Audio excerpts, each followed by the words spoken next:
compulseiro, fala minha compulseira, vamos embora para mais uma aula. E agora, Guerra dos Mascates.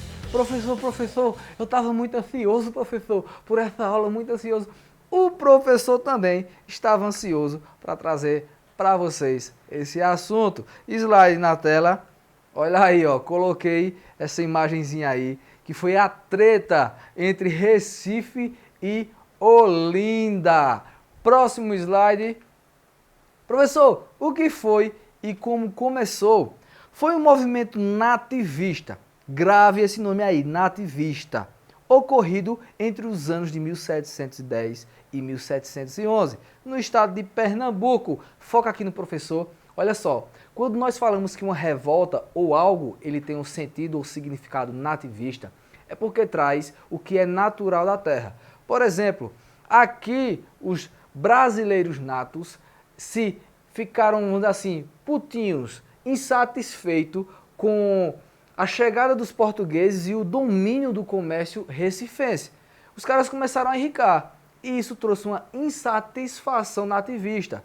Porque os natos, os brasileiros aqui da terra, pernambucanos, brasileiros natos, eles imaginavam o seguinte: eles não podem enriquecer sendo de fora. Isso teria que ser direito nosso, que somos naturais da terra, ficar rico dessa maneira. Então esse sentimento nativista, natural do que é da terra, com esse enfrentamento aqui. Volta aqui para o slide. Começando com a disputa entre o povoado de Recife e a vila de Olinda, para saber ou tentar estabelecer quem teria mais poder político e econômico no estado. Vamos ver aí a diferença também, meu aluno, do que é povoado e do que é vila. Povoado é um aglomerado de pessoas onde existe comércio, casas e toda uma estrutura. Porém, não existe uma organização política. Então grava aí esse não, grifa esse não aí, que está relacionado ao que chamamos de povoado. Já a vila tem um aglomerado de pessoas, onde existem comércios, casas e toda uma estrutura. Porém, existe uma organização política. Então, quando existe uma organização política, esse povoado ele é elevado à vila. Ele se torna mais importante, porque assim vira, né, uma sede de governo. Próximo slide. Quem eram os olindenses? Vamos conhecer primeiro o lado esquerdo do ringue. Quem eram esses olindenses? Eram senhores de engenhos, donos de escravos, que por muito tempo dominaram o cenário político, econômico e social no território. Eram considerados homens bons pelas suas posses. Com a queda da economia açucareira, por conta da expulsão dos holandeses das terras pernambucanas, as coisas não ficaram muito boas para a aristocracia olindense. Com isso, contraíram muitas dívidas com os próprios mascates. É isso mesmo, meu aluno. E o que ainda sustentava toda a moral deles era o poder político, que ainda restava com a Câmara de Vereadores de Olinda, que mandava no povoado de Recife. Foca aqui no professor. Olha só, com a queda da produção açucareira, os senhores de engenho começaram a quebrar. Só que eles não queriam descer o padrão de vida. E para não descer o padrão de vida, começaram a se endividar com os próprios mascates, que eram comerciantes portugueses que dominaram o cenário comercial de Recife. Então eles começaram a pegar dinheiro emprestado e assim criar grandes dívidas com esses mascates, com esses portugueses. Beleza? Foca no material, próximo slide. E quem eram os mascates, professor? Eram comerciantes portugueses que foram apelidados pejorativamente pelos brasileiros de Olinda por mascates, por serem os detentores do comércio varejista, que era uma atividade econômica em ascensão, crescimento no Recife. Outro detalhe muito importante sobre os mascates era que eles tinham uma exclusividade na exportação e importação dos produtos. Foca aqui no professor. Olha só, a coroa simplesmente olhou para os mascates e disseram para eles: olha, a partir de agora nós estamos observando que vocês estão economicamente crescendo, diferente dos senhores de engenho. Agora os senhores de engenho estão lisos, estão quebrados. Então a gente vai tirar das mãos deles esse poder aí de exportar e importar e deixar com vocês. Então todo o material, toda a produção que era feita aqui em Pernambuco ou que era trazida para Pernambuco, teria que passar nas mãos dos mascates. Isso aí já foi poder denominado, aliás, e delegado pela coroa portuguesa. Volta para o material. Dos produtos, principalmente do açúcar, que era também produzido, né, pelos senhores de engenho. Aí lascou tudo, porque os senhores de engenho, além de estar quebrado e de estar pegando empréstimos com os mascates, eles também deviam, vamos dizer assim, que passar toda a sua produção para exportação e importação pelas mãos dos mascates. Com toda essa atividade, começaram a conquistar riquezas e emprestar dinheiro para os senhores de engenho de Olinda, fazendo com que muitos ficassem, de certa forma, reféns dos comerciantes recifenses. Próximo slide. Como iniciou toda a disputa, professor? Calma, vamos devagarzinho mastigando aqui, ó. Com toda a moral dada pela coroa portuguesa e com todo acúmulo de riqueza, os mascates já não queriam mais se submeter às ordens políticas e administrativas dos senhores de engenho de Olinda, que eram também os vereadores do local. Foca aqui no professor. Com essa ousadia dada pela coroa portuguesa para que os mascates ficassem dominando o que entrava e saía, e eles começaram a arrecadar muito dinheiro com isso, eles acharam, ou se acharam ali naquele momento, os donos da cocada preta. Começaram até a desdenhar, a não querer mais obedecer às ordens políticas que vinham dos olindenses, os senhores de engenhos, que também eram vereadores da Câmara de Vereadores da Vila de Olinda. E isso deixou os caras putos. Por quê? Os caras eles já não tinham dinheiro, a produção açucareira estava fraca. O que dava ainda um pouquinho de prestígio e moral para eles era a questão política, o status político. E os mascates ainda não obedeciam, a treta começou a surgir a partir daí nesse movimento. Foca no slide novamente. Então começaram a ganhar apoio político do local, com o apoio, aliás, do governador da época, Sebastião Castro e Caldas, que deu total apoio e a ideia dos mascates de tornar o povoado de Recife a vila ou em vila. Foca aqui no professor. O que foi que aconteceu aqui, professor?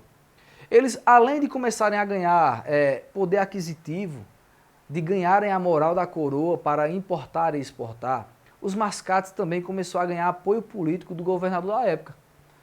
Com isso, eles conseguiram chegar até a coroa portuguesa através de cartas, pedindo, solicitando a elevação de Recife, que era povoado, à vila.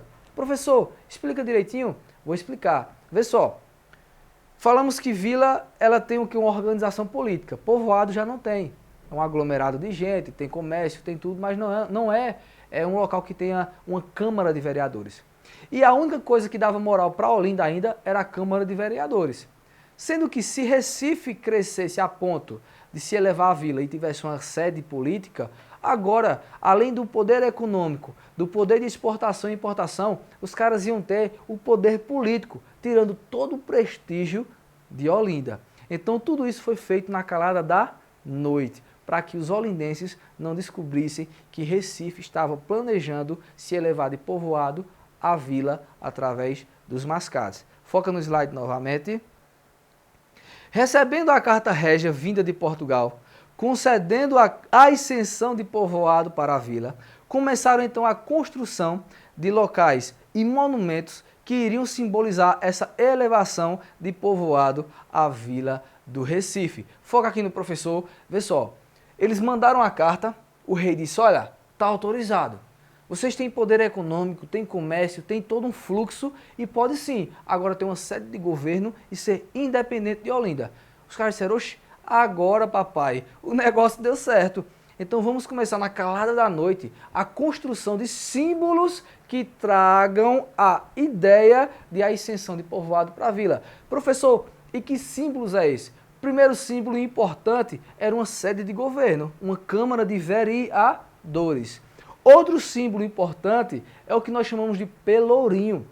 Todo local que se emancipava de outro local sempre construía em praça pública, em locais estratégicos, o que nós chamamos de pelourinho, que era um tronco de concreto que simbolizava a liberdade, né, a emancipação daquela outra região que dominava politicamente aquele povoado. Beleza? Então foram as duas principais construções nesse período aqui para demonstrar a elevação de povoado para a vila do Recife. Foca no material.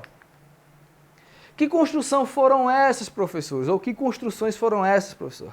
Na calada da noite, começaram a construir a sede do local, que seria a futura Câmara de Vereadores de Recife, e a construção de uma estátua, um monumento que foi chamado de Pelourinho, e futuramente simbolizaria a elevação de povoado à vila do Recife. Próximo slide, tá aí para vocês o pelourinho, né? A foto demonstrativa do que seria um pelourinho. Ó. Os pelourinhos foram, pelo menos desde finais do século XV, considerados o padrão, ou considerado o padrão ou o símbolo da liberdade municipal. Sabendo de tudo o que estava sendo planejado pelos mascates, os senhores de engenho de Olinda nada se agradaram. E na pessoa de Bernardo Vieira de Melo, uma das lideranças do local, planejaram um levante contra essa ação dos mascates e o governador local. Foca aqui no professor. Professor, explica direitinho esse trecho aí. Vê só. Eu disse a vocês que os mascates eles se planejaram na calada da noite, não foi isso? Pronto. Estava Júnior, né? Agora vamos criar aqui um personagem. Júnior, filho de Bernardo Vieira de Melo, chegando em casa. Papai, papai, papai, papai, papai. E Bernardo, o que é, menino? O que é que tá acontecendo? Ele, papai, papai, eu tenho que falar um negócio pro senhor, papai. Eu vi um negócio meio esquisito lá no centro da cidade do Recife. Ele, o que foi que aconteceu, Júnior? O que foi que aconteceu? Papai, estão construindo um negócio grosso e grande. Mas, Júnior, que conversa é essa, Júnior? É verdade, papai. Estão construindo a Bilola de Brenan no centro do Recife. E Bernardo Vieira de Melo endoidou com isso. Então chamou os seus jagunços e disse, olha, vai lá no povoado do Recife, eu até falei a palavra cidade, mas era povoado, beleza? Vai lá no povoado do Recife e vê que construção é essa que Júnior chegou para mim aqui dizendo. Então os caras foram lá, observaram que estava sendo construído uma sede de governo e o pelourinho, aquilo que Júnior falou, que era grosso e grande para o pai dele, Bernardo Vieira de Melo. Vendo assim e sendo assim, Bernardo Vieira de Melo planejou alguns ataques. Vem aqui para o material. Olha só, primeiro perseguiram o governador Sebastião Castro e Caldas, que sabendo dos planos dos olindenses, meteu o pé deixando o estado e procurando auxílio em Salvador, lá na Bahia. Depois disso, os senhores de engenho planejaram e executaram, na calada da noite, ataques que terminaram com a destruição de vários patrimônios públicos e construções que estavam sendo feitas como futura sede da Câmara de Vereadores de Recife e o famoso Pelourinho, símbolo da liberdade municipal recifense. Foca aqui no professor. O que foi que Bernardo Vieira de Melo fez? Chamou Júnior. Ô Júnior, vem cá. Júnior, oi papai, oi papai. Ele fez, Júnior, eu me reuni com os olindenses e nós vamos executar um plano. E eu percebi, Júnior, que você tem um talento diferente dos demais. Eu vou precisar desse seu talento. Aí, Júnior, o que, papai? O que, papai? Calma, Júnior. Nós vamos atacar o povoado de Recife e destruir o que foi construído. A casa, a sede de governo e o Pelourinho. Mas, papai, o que é que eu tenho a ver com isso? Ele, calma, Júnior.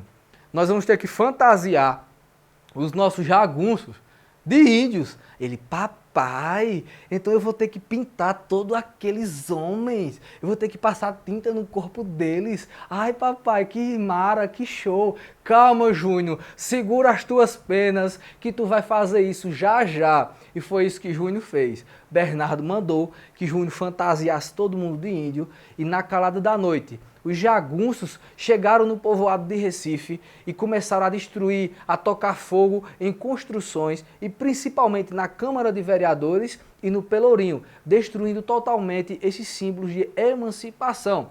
No outro dia, era só o boato que estava correndo no vilarejo. O pessoal, meu Deus do céu, vocês viram o que aconteceu aqui?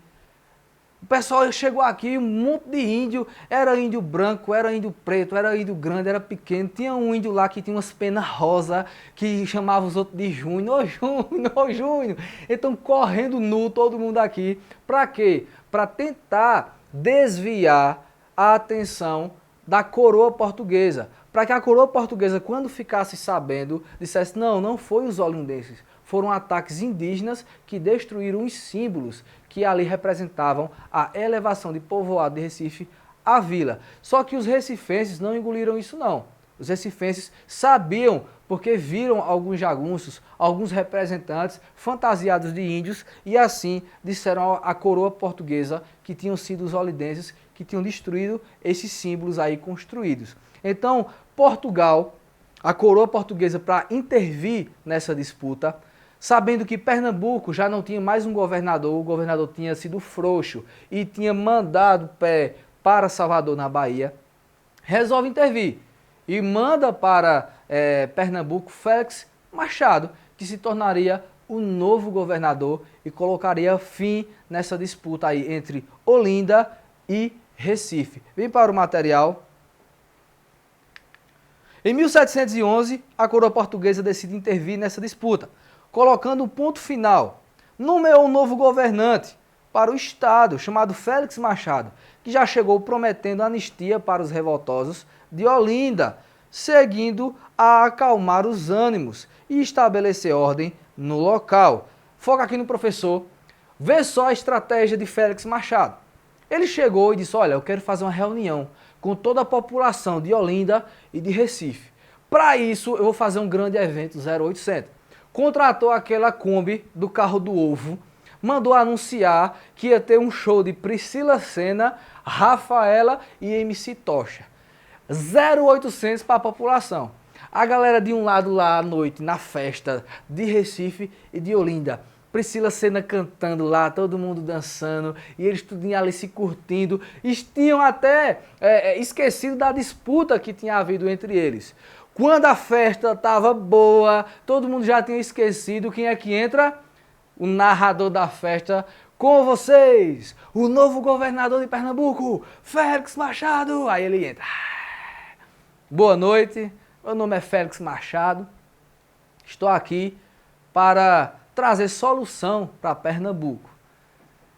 Aqui, para começar, eu quero dizer que eu sou paz e amor. Eu vim para unir vocês.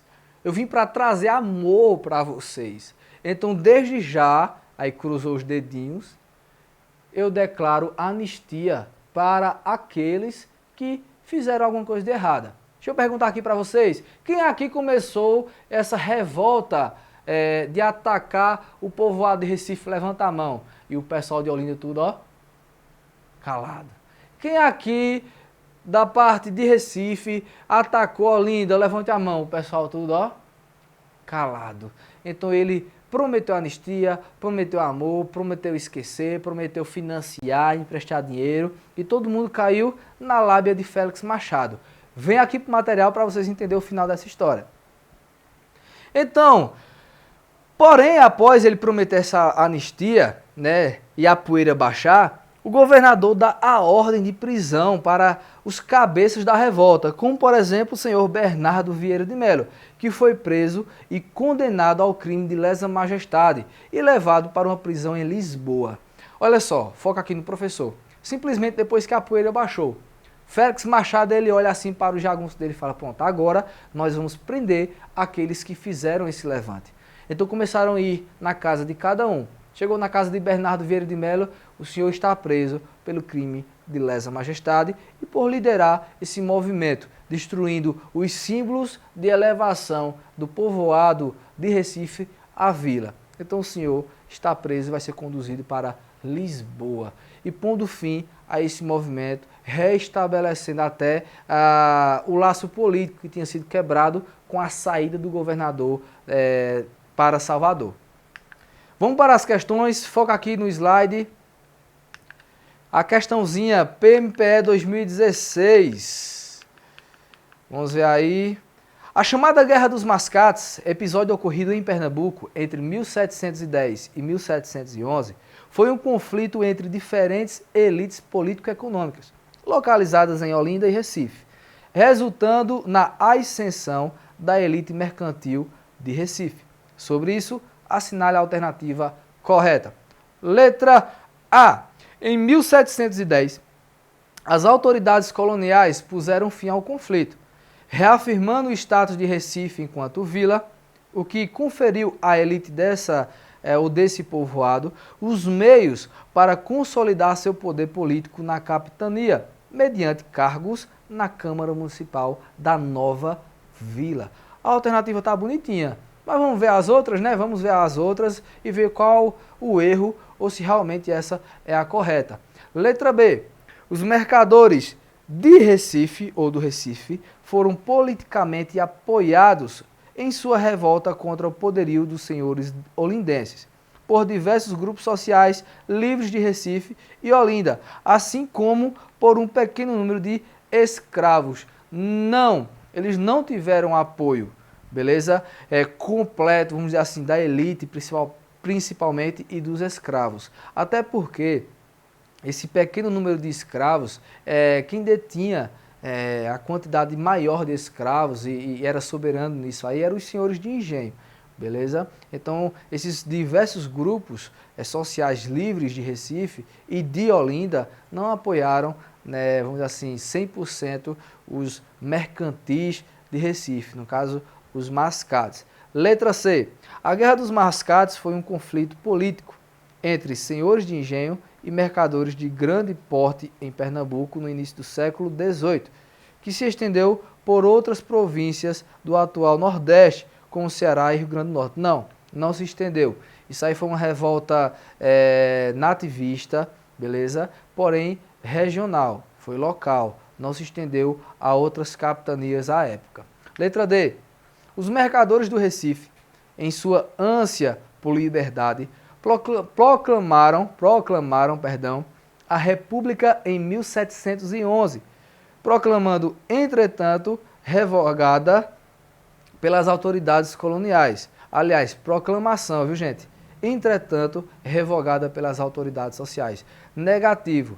Os mercadores de Recife, eles não queriam proclamar uma república, tá? E não teve nenhuma proclamação revogada. A única coisa que eles queriam era a elevação de Recife, que era um povoado, à vila. E que nessa vila, nessa nova vila, que seria a Vila do Recife, fosse estabelecida e criada uma Câmara Municipal de Vereadores, que seriam, lógico, né, todas as cadeiras ali de vereadores seriam ocupadas por esses comerciantes portugueses de Recife. Letra E. Em 1711, as autoridades coloniais puseram fim ao conflito, elevando o Recife à categoria de vila, mas dando à elite olindense a primazia sobre os cargos da nova Câmara Municipal do Recife. Não, eu acabei de falar para vocês na alternativa anterior que quem ocupou ou que quem ocuparam as cadeiras dessa nova sede, nova Câmara Municipal de Recife, foram os comerciantes recifenses, né? Os mercadores aí do Recife. Então está errada, D está errada, C errada, B errada. Então ficamos aí como gabarito na nossa questãozinha aí, a alternativa A. E assim nós encerramos mais uma aula. Aula não, mais um show da máquina. E não esquece, é a máquina em ação levando você para a sua aprovação.